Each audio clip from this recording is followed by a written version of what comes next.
Shalom, shalom, bien-aimés. Donc, nous continuons avec nos enseignements sur la prière. Et aujourd'hui, nous allons parler de « Je veux prier comme Jésus-Christ de Nazareth ».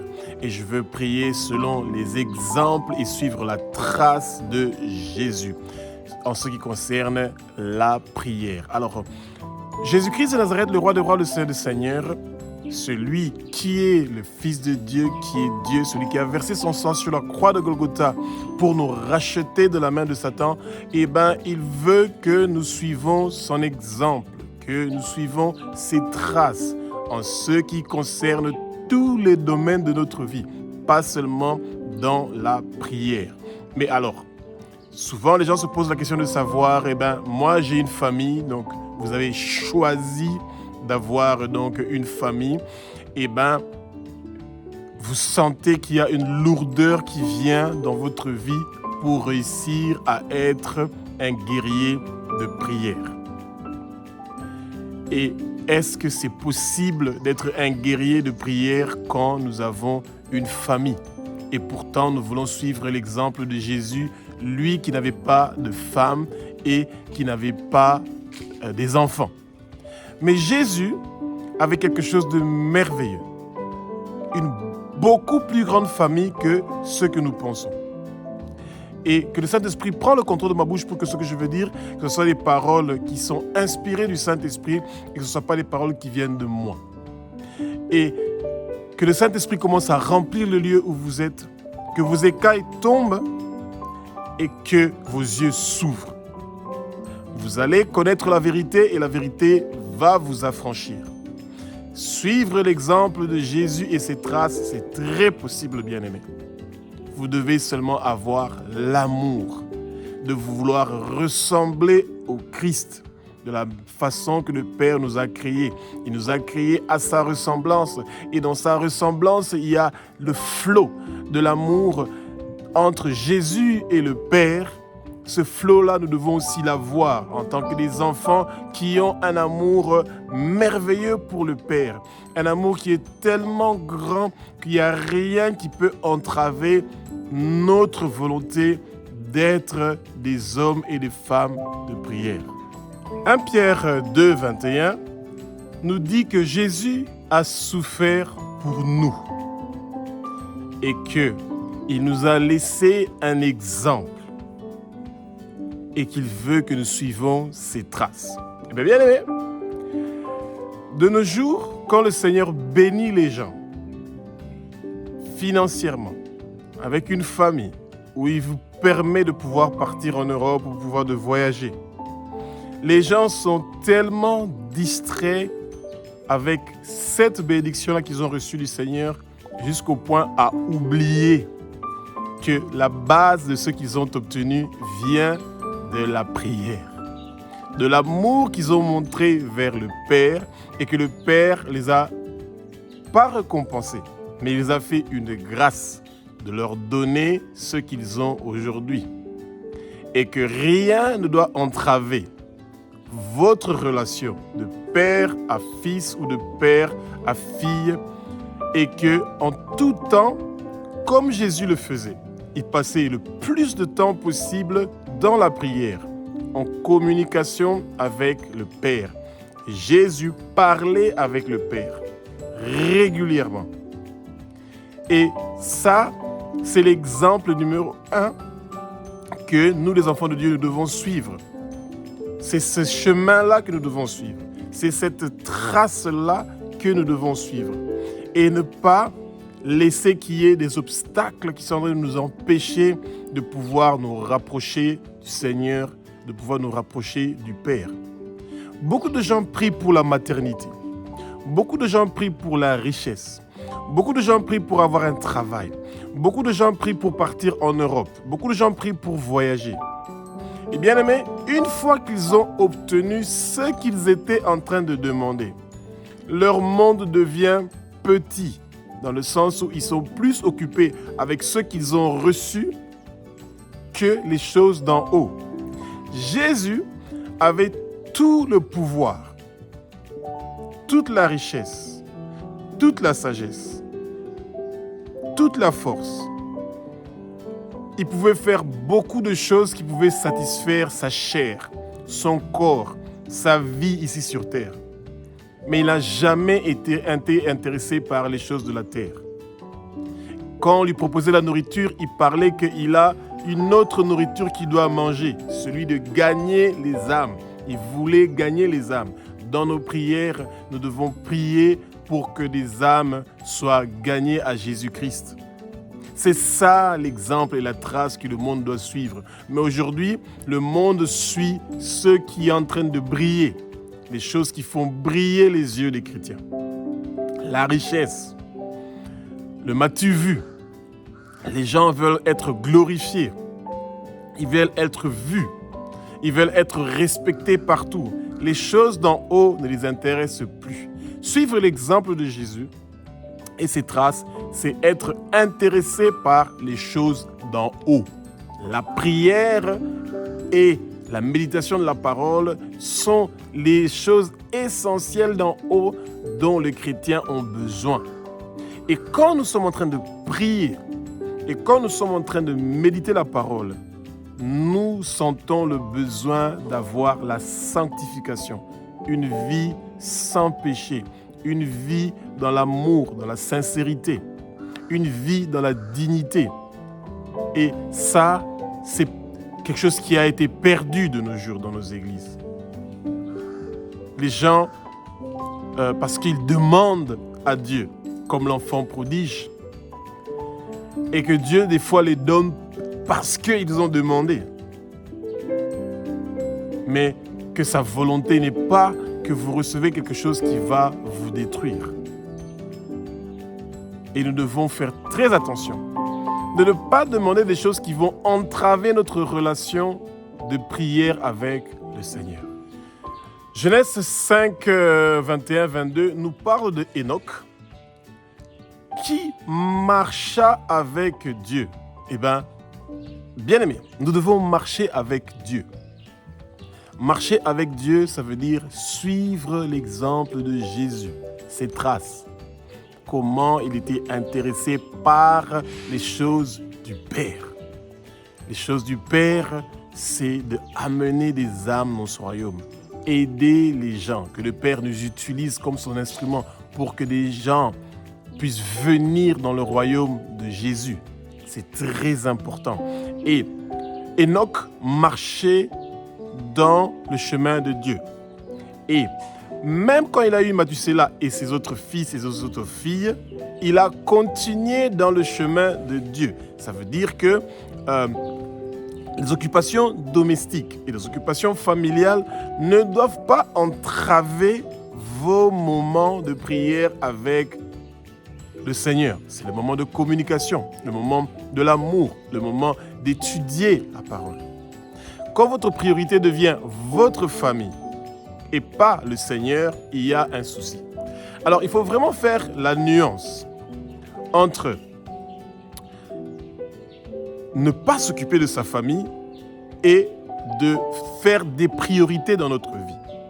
La raison pour laquelle Jésus était souvent en train de prier la nuit, parce que c'était un moment où il avait la tranquillité. C'est le moment où les pères de famille, c'est le moment où des hommes, les intercesseurs, les guerriers de prière se réveillent pour commencer à parler avec le Père, à prier pour les préparations des journées, pour des changements, des transformations, pour des guérisons. Il y a beaucoup de choses qui se passent quand les gens sont en train de dormir. Pourquoi? Parce que c'est un moment de silence et de tranquillité.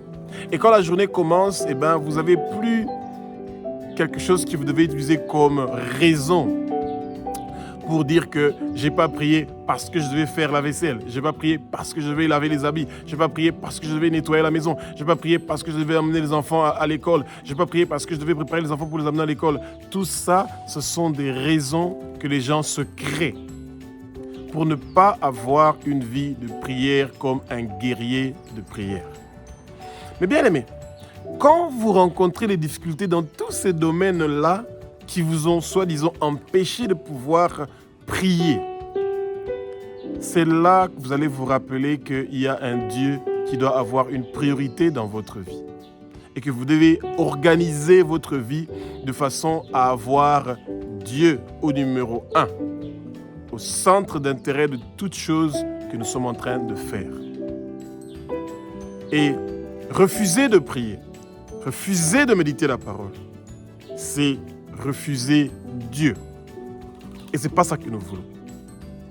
Et donc, notre famille que le Seigneur nous a donnée avec une grande bénédiction, parce que la famille, c'est vraiment une bénédiction, parce que Dieu aime la famille, ne devrait pas être quelque chose qui nous empêche de pouvoir nous approcher de Dieu et de pouvoir être en communion constante et continue avec lui. Et nous devons y réfléchir. Mettre de l'ordre dans notre vie, mettre de l'ordre dans notre famille, pour que rien ne puisse entraver le contact et la communication entre nous et Dieu. 1 Pierre 3,7 nous dit que l'homme doit se conduire avec sagesse envers sa femme. Pourquoi? Parce qu'ils font un. Ils vont hériter la vie éternelle ensemble. Et il faut honorer la femme. Ça veut dire que l'homme doit contribuer d'une façon supérieure même à la vie de la famille que ce que la femme doit faire. Mais de nos jours, beaucoup d'hommes laissent la femme faire tout à la maison. Et la femme se sent, peut-être utilisée, c'est un grand mot, mais elle sent une charge. Et d'autres vont jusqu'au point où même les finances reposent sur la femme, à part les tâches ménagères. Et bien aimé, la douleur de la femme emmène des entraves dans la prière de l'homme. Et ce n'est pas ça l'exemple que Jésus nous a proposé. Ce n'est pas ça la trace que Jésus veut que nous suivons. Jésus veut que l'homme prenne ses responsabilités, de d'abord s'occuper de sa femme et de ses enfants, et de mettre ça comme une grande priorité, et que quand il y a la paix dans ce foyer-là, ça facilite pour que les prières aient une grande ampleur. Jésus est le Dieu de la paix. Et comme nous voulons suivre son exemple et que nous voulons suivre ses traces, nous voulons emmener la paix dans notre maison. Nous voulons emmener la paix dans notre foyer. Ça aide à pouvoir avoir des prières efficaces. Et la paix de votre foyer, vous n'avez aucune idée que les prières que vous faites dans votre maison qui a la paix, il y a un flot qui part jusqu'à la maison de vos voisins.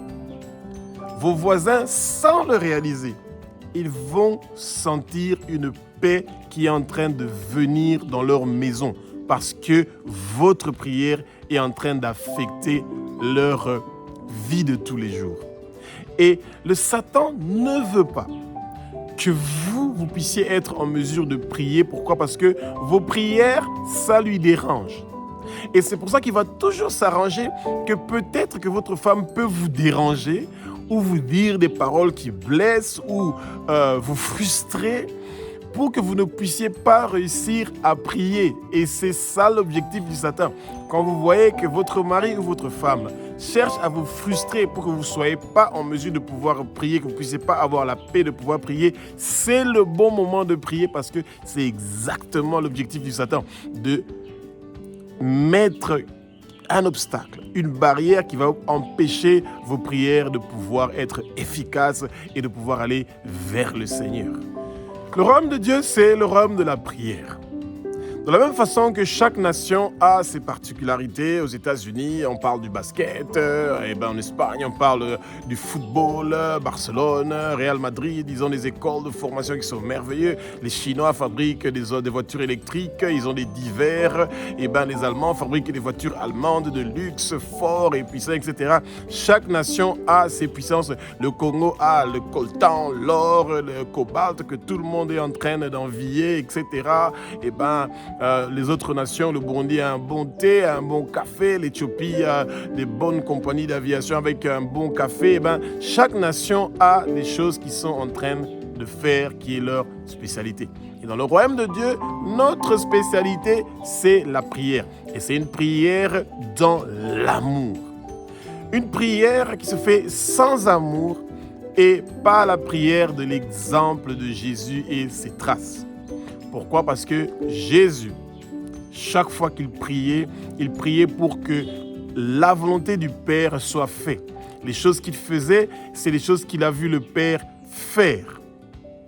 Et c'est ça qu'il veut aussi que nous faisons, que nous soyons des guerriers de prière, des hommes de prière, des femmes de prière. Et quand nous sommes en train de prier, nous devons être des gens qui prient avec amour, pas seulement prier pour obtenir quelque chose de Dieu. Des prières pour seulement obtenir quelque chose de Dieu ne sont pas des prières que les chrétiens devraient prendre l'habitude de faire. Des prières de « donne-moi, donne-moi, donne-moi, donne-moi ». Comme l'enfant prodige qui demandait à son père de lui donner déjà ses biens. Et son père a donné une part de ses biens, il lui a déjà donné. Et cet enfant prodige est parti pour complètement dépenser ça. Et après, il est revenu avec regret pour que son père lui considère comme son travailleur, parce que les travailleurs de son père mangeaient mieux que où il était. Nous devons toujours nous rappeler de ça, bien-aimés. Que quand nous prions avec amour, pas pour intérêt. Dieu ne veut pas que nous venons vers lui pour un intérêt quelconque. Il veut que nous venons vers lui volontairement par amour. Et c'est ça l'exemple de Jésus. Jésus priait parce qu'il avait l'amour du Père. Il avait l'amour pour faire les choses que le Père avait besoin que ça soit fait sur terre. Celui de gagner les âmes, que le peuple de Dieu soit préparé pour les noces de Jésus-Christ de Nazareth avec son Église. Que le nom de tous les peuples de 6 continents du monde entier soit inscrit dans le livre de vie de l'agneau. Et c'est ça que le Père veut pour nous. Il veut que nous soyons ses missionnaires. Il veut que nous soyons ses ambassadeurs. Il veut que quand les gens nous voient, qu'ils voient cette lumière-là qui est en train de briller sur nous. Cette lumière qui pousse les gens à être curieux de savoir comment tu peux briller autant. Comment il y a un feu qui sort de ta parole et comment il y a un feu qui est en train de sortir de ta bouche quand tu es en train de parler. Eh bien, bien-aimés, sortez des congélateurs et des frigos dans lesquels vous êtes entrés, où les gens sont devenus froids. Quand ils parlent de Jésus, vous sentez la froideur au lieu de sentir la chaleur.